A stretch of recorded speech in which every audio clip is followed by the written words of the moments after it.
Hi, and welcome back to the Healthiest Home podcast, where we ditch that all or nothing mindset. I'm your host, Ainsley, and I'm here, as always, with my husband and co-host, Gerardo. Hey everyone, glad to be back.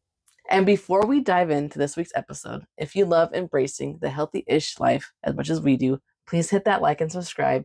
That way you don't miss an episode. So today we're going to tackle a topic that you and I have both agreed that we need a lot more of, and that is mobility.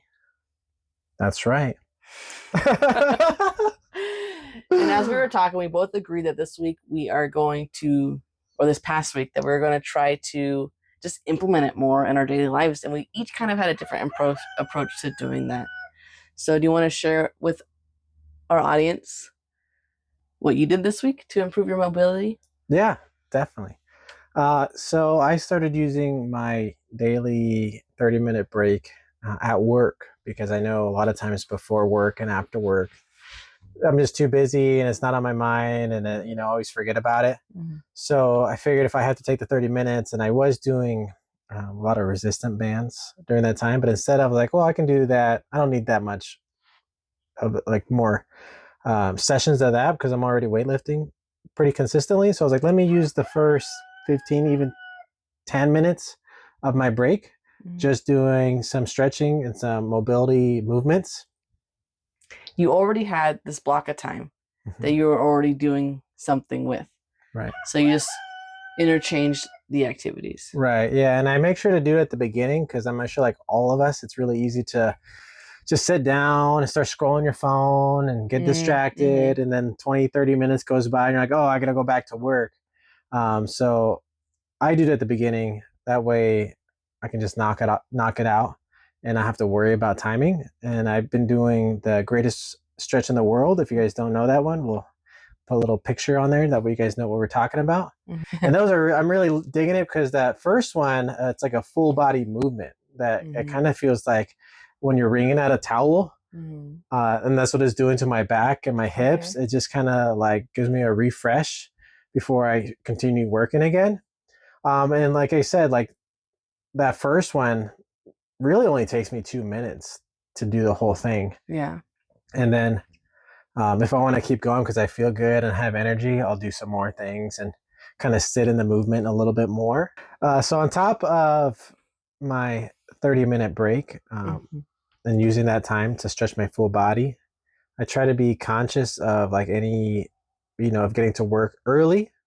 If I have any time or time after, like if I have to do some paperwork at my desk, instead of sitting down in the chair, I'll actually just go on down on one knee and stretch out my hips. Yeah. And I'll alternate both sides and just kind of sit into like while you're doing your paperwork. Yeah. Exactly. So I'm stretching. So your like desk is like here, and you're like while you're sitting in like a squat or something. It's like a regular. Well, the desk isn't that high. Well, I guess it is. So yeah, instead of sitting on a chair or like so, I stretch out my hips. So I pretty much go down on one knee and just sit into a hip stretch. And it really opens up my hips too, because I'm doing a lot of sitting in general. So anything I can do to open up and relax my hips, I always think about like, okay, if I do this now, tomorrow when I do that squat or I do that deadlift, I'm going to be kind of helping myself there, kind of thinking about the future me. I like that. And my approach is a little different to where this week I took an active rest day and I was like, okay, after I do my cardio, which I usually do on my active rest day, I'm going to devote 15 minutes to just mobility stretching. And I did that and it felt great. And then just being very conscious of my warm-up and cool downs instead of trying to do like quick 30-second stretches just to jump into my weightlifting, consciously taking a little extra time, turning that 30 seconds into like 2 minutes of just stretching, opening up my hips and just really taking advantage. I'm already at the gym. Yeah, I might only have 30 minutes, but I'm already there. So take the time to do a proper mobility warm-up. That way, it's going to only help you. Like, it's so helpful. Like, it's so good and it's so necessary. Yeah. It's such a necessity that a lot of times it gets overlooked, and we're guilty of that. So just trying to really take advantage of that and telling myself, you need to do this. Like, it's not an option. Yeah. And like you said, it does carry into, it helps you so much Mm-hmm. in the weightlifting because I'm guilty of it Well, myself. A lot of times I skip it. unlike you, I am naturally a little more mobile, a Oh, little more yeah. flexible than you are, and I kind of take that for granted. And there has been times where not didn't get injured, but I got curled up in a ball on the floor because everything hurt. So I'm like, okay, probably if I did my mobility work before, that's when I have happened, you know. And as you get older, and we're in our 30s now, it's even more important just to, you know, to prevent injuries. Oh, definitely. Especially when we're doing our strength training so consistently, that sometimes we forget how important the little stuff are. Definitely. Like doing that 2 minutes before and after, because it's so. Well, I've always been that way, and that as you get older, it's important at every age, I believe. But as you get older, it becomes even more noticeable how important it is. Oh, yeah. Like, I remember I wouldn't warm up before running 10 miles in high school. Like, losers. Like, why? Like, yeah, it was weird. Yeah, not a lot of people do that. Or when I would, I was also a swimmer. I wouldn't warm up. Never warmed up. Like, never cooled down. Like, the walk home was a cool down. I even say that now. Like, we go on a run and then we jump, or we weightlift and then jump into a run. You're like, aren't you gonna warm up? I'm like, that was the warm up. Yeah. We just did like a million deadlifts. Like, come on. It's true. It's true. But it's not. We need to do proper stretch and mobility.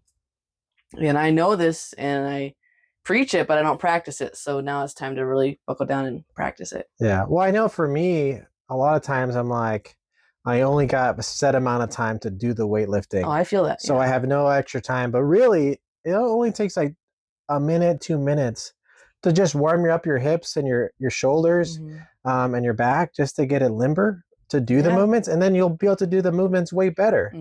And then even it can be super simple, like for our audience, like it can be one thing that you do, like, you're going to do leg days, instead of just jumping right into it, doing a goblet squat and just sit into that position and hold it down there. That's one of my favorites because it's so easy. You know, like let the weight push me down deeper into my hip stretch, or should open it up. And then I was like, oh man, I can squat deeper this time, or I really notice it. So it can just be one little thing. It doesn't have to be. Start small. You're like, don't jump into don't try to fit in a 30 session mobility session before your workout. Eventually that'd be great, but start small. Like, just start, that's what I always say. Just do it. Just start. Well, that was another thing that threw me off, because there's so many videos out there of mobility and flexibility and exercise. Well, a lot of them are like a full routine. It's like, I don't got 45 minutes to do a whole. So I got really overwhelmed and I just kept putting it off. I'm not going to do mobility because I don't know what to do. We'll post it again.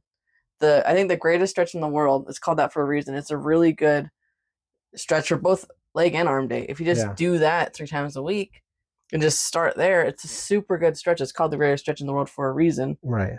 And just start with that one. Yeah. And that's great. 3 days a week, just do that one, or before each workout session, or if you're not in the gym yet. Yeah. When you wake up, just do it. It's a great way to wake up. 2 minutes. The 2-minute rule. Take 2 minutes throughout your day. And for us, it's mobility.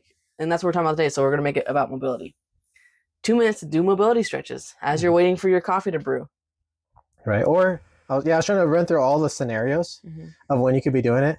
I was like, let's say you get to your kid's school because you're picking them up from school and you got 5 minutes because you got there early to get the spot. Instead of sitting on the phone scrolling. Just get in the park, stand up. Yeah. Go find a little shady spot, do some stretches. You might look weird, but who cares? No one cares. Yeah. They'd probably be like, well, I should be doing that too. Yeah. I'd be like, no one looks at you guys as much as you think they do. So. And then I was like, right before the shower, I was like, or even after the shower, after the warm shower, you're already kind of limbered up. 2 minutes, and it was like trying to think of all these possibilities, or right before you go to bed, that's probably going to help you sleep a little bit more comfortable. If you're a little bit more relaxed, you can release some of the tension in your back and your legs and your hips. Like, there's so many little spots, and you really only need 2 minutes. So in the whole week, you spent 6 minutes. Well, not if you're doing it 3 times a day, 6 minutes a day. That's nothing. That's nothing. So 6 minutes a day. Yeah, I did the math right. I was like, wait. That's right. Yeah. And then that times at least 5 days a week. Right. while you guys are listening to You this, got you 30 guys can be doing it right now. Yeah. You know, like That's 30 minutes of mobility that you didn't do last week that you can do this week. right. And that's the thing, it's stacking it all up. Even just doing it this week. Maybe I did it 3, maybe 4 times this week. From the first day I tried doing it, I was so stiff trying to do the movement. I was like, my back is not used to this position. Doing this movement is super weird. But by today, I was I've been telling him to get on mobility for 10 years. So when I met him, I'm like, you can't touch your toes? I'm sorry to put you on blast, babe. What do you mean you can't? I've never been able to not touch my toes. Maybe when I was pregnant, I couldn't touch them. But well, that's what really got me like really thinking about it, because I can do simple movements. You're like, do you do yoga? I'm like, no. Well, just like overhead squats. I can't even do it. I can't hold weight over my head and squat. And she did it like no problem, like it's part of the routine. Yeah, that makes me sad. I was like, why can't I do it? I can shoulder press heavy. I can, for me, I can deadlift. I can do all these movements in very straight lines, but I can't do simple stuff. Like even with little tiny weight, I can't hold it. And I was like, that's very weird. I'm going to commit, guys. I'm going to get a Bowflex. I'm going to get a Bowflex. I'm going to get serious about this. And then just this week, I was like, that was very doable. That's cool, babe. I was like, next week, I'm excited to see how much better I'm going to get. And that kind of excites me. I was saying earlier that I'm excited for my break now, because I'm like, this is something that I know is going to help all my other fitness goals. And I've been procrastinating for so long. And I'm seeing results so quickly.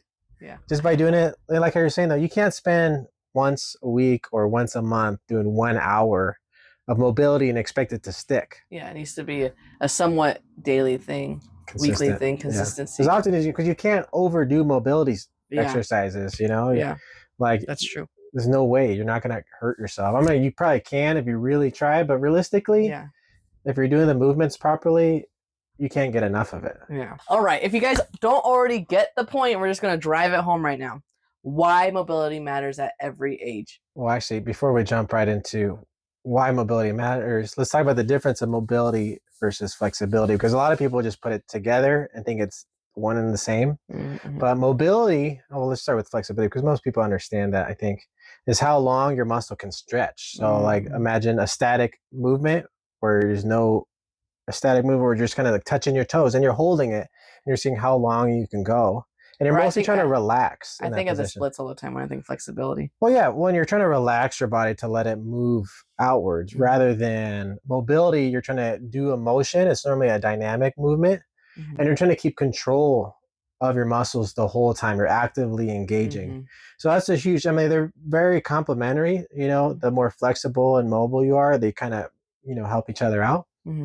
But you got to imagine 30 years from now when you're trying to grab something, tie your shoes, or like reaching back for the shampoo, or trying to reach overhead to get things you take advantage of now. Everyday tasks, or just trying to get up, from like let's say you tripped for whatever reason, or you're on the floor and you're trying to get up and you're like, oh man, your body's trying to figure out how to get up again.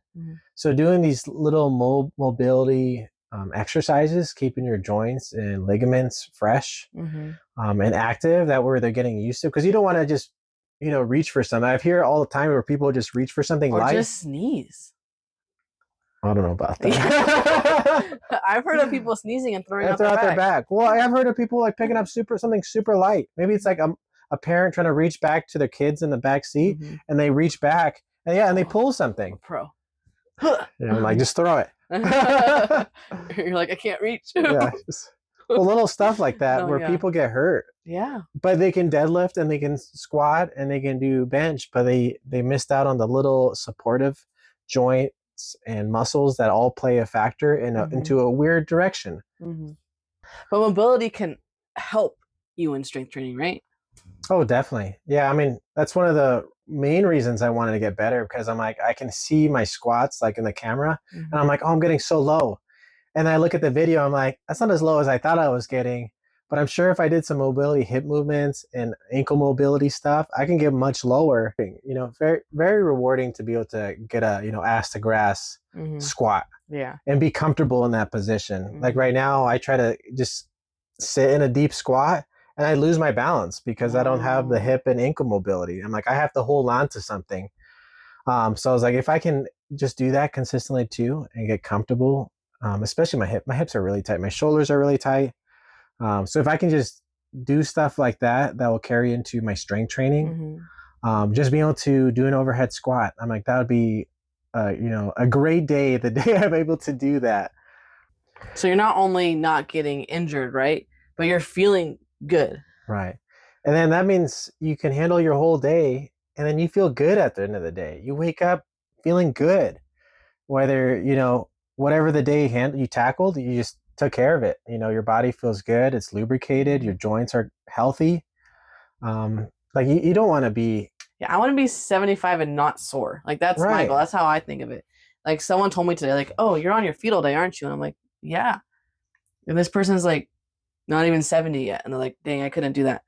I'm like, "You couldn't stand for a few hours every day?" Like I was like, Well, that's why I mean, that's a whole separate topic of being able to walk I know, on a but I regular just think basis. mobility plays such a huge effect, and I want to be that 75-year-old grandma doing a snatch in the gym and going home taking care of her grandkids and just gardening and just not being like, oh, I'm so sore. Like, Yeah. Well, I always think about it like in that book, I was reading How to Become a Supple Leopard. Mm. Like a leopard doesn't stretch and warm up before it pounces on a prey. Like it just does it. So doing these mobility stuff and exercises, like I want to be able to just go jump on the trampoline with my kids whenever I want. Yeah, without Like having to warm without up. having to worry about it because I'm already doing all that stuff Yeah, already. yeah. So I want to be able to just Jump into an activity exactly without worry or without without pulling out my injury. or, Yeah, hurting my back or feeling my hip hurt the next day and have to ice it for 3 days later. Like that's yeah.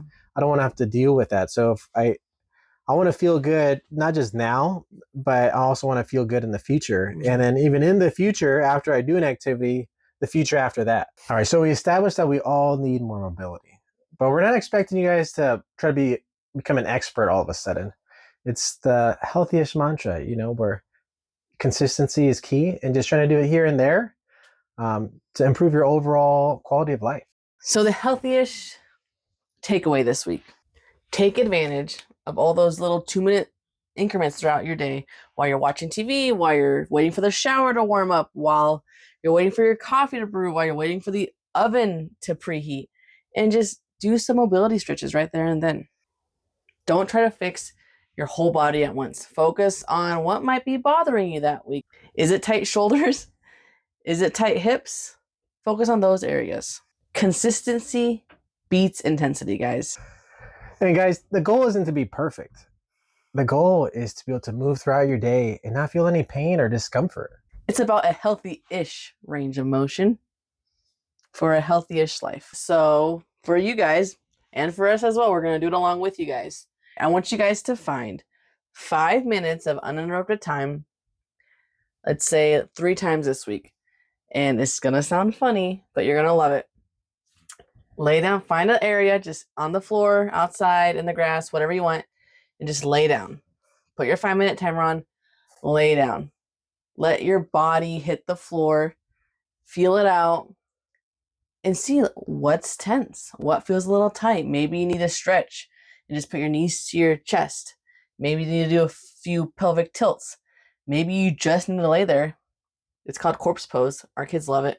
And just lay there for 5 minutes and just let your body just connect. The goal is not to break a sweat, guys. The goal is just to rediscover your body, see how it's feeling, do a little 5-minute check-in with yourself and go from there. And just remember, guys, it's not a full-blown workout. It's just a reset. It's to get you conscious of how your body feels and to be able to do simple movements on the floor. And if it's hard for you to be on the floor, that's exactly why you should be trying to do this. Exactly. It's a healthy-ish habit that we can all manage. So join us this week, guys, for the 5-minute floor check-in, and comment below letting us know how it feels. And remember, if you enjoyed this episode, please like, comment, and subscribe. Give us some feedback, guys. All right, guys, that's all we have for you tonight.